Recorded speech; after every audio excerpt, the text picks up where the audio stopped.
અને ઓઇલ ઢોળી કિંમતી સામાન ચોરતી તમિલનાડુની કુખ્યાત ત્રિચી ગેંગનો પર્દાફાશ થયો છે। કેવી રીતે એક ઓઇલની ડબ્બી અને હીરાકણીના સહારે આ ગેંગ વાહન ચાલકોને ખંખેરતી હતી તે જોઈએ।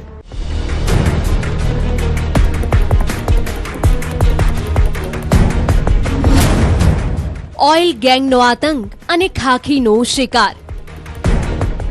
રસ્તા પર પાર્ક થયેલી એક ચમકતી કાર, પાછળની ડિક્કીમાં સામાન મૂકીને નિશ્ચિંત બનેલો કાર માલિક અને એક ખૂણે છુપાઈને શિકારની રાહ જોતો એક શિકારી।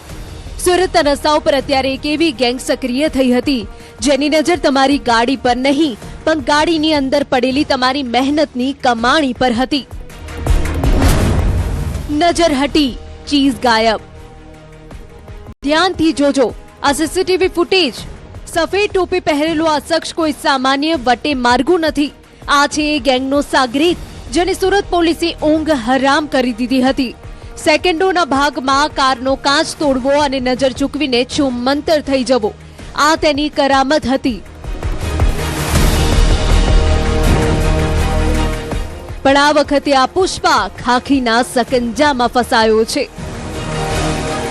સુરત શહેરમાં થોડા ટાઈમથી ગાડીના કાચ તોડી અને ગાડીની આગળ ઓઇલ નાખી અને ગાડીમાંથી બેગ પડી હોય એમાંથી પૈસાની ઉઠાંતરી, ઇલેક્ટ્રિક ચીજ વસ્તુ ઉઠાંતરી કરતી ગેંગ કાર્યરત થયેલી। ઓઇલનું ઓપરેશન અને ખતરનાક મોડસ ઓપરેન્ડી। આ ગેંગની ચોરી કરવાની પદ્ધતિ સાંભળીને તમે પણ ચોંકી જશો। પહેલા કારના બોનેટ નીચે ઓઇલ ઢોળી દેવું, પછી કાર ચાલકને ઓઇલ લીકેજનું કહી ભ્રમિત કરવો।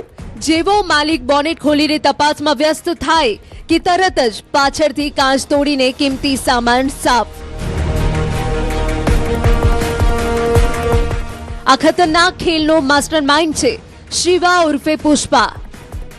ખુલ્લા પ્લોટ પડ્યા હોય, પાર્કિંગમાં ગાડીઓ પડી હોય અથવા રોડ ઉપર પોશ એરિયામાં રોડ ઉપર ગાડી પડી હોય અને એમાં કોઈ બેગ કે એવું દેખાય તો એ ગાડીનો કાચ તોડીને એમાંથી લઈ જાય છે।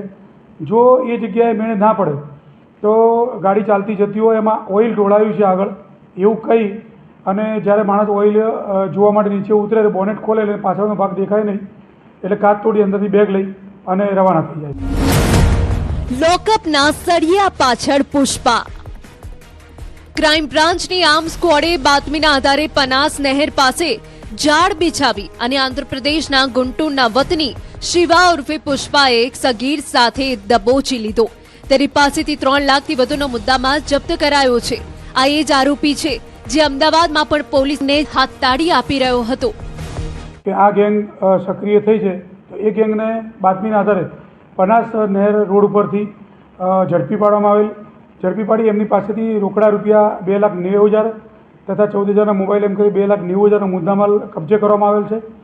આ ગુનામાં 2 આરોપીઓ છે, એક શિવા હનુમંતે ગાયકવાડ જે મૂળ આંધ્રપ્રદેશના રહેવાસી છે અને બીજો બાળકિશોર છે કાયદાના સંઘર્ષમાં।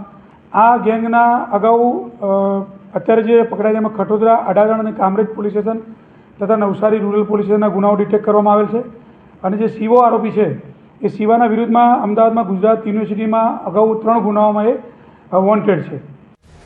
સુરત ક્રાઇમ બ્રાન્ચે આ ગેંગને જેલના સળિયા પાછળ ધકેલીને મોટી સફળતા મેળવી છે। પણ યાદ રાખજો, ગુનેગારો નવી નવી તરકીબો શોધતા રહે છે। તમારી સાવધાની જ તમને આવા શિકારીઓથી બચાવી શકે છે। સુરતથી કીર્તિશ પટેલ, ન્યૂઝ 18 ગુજરાતી।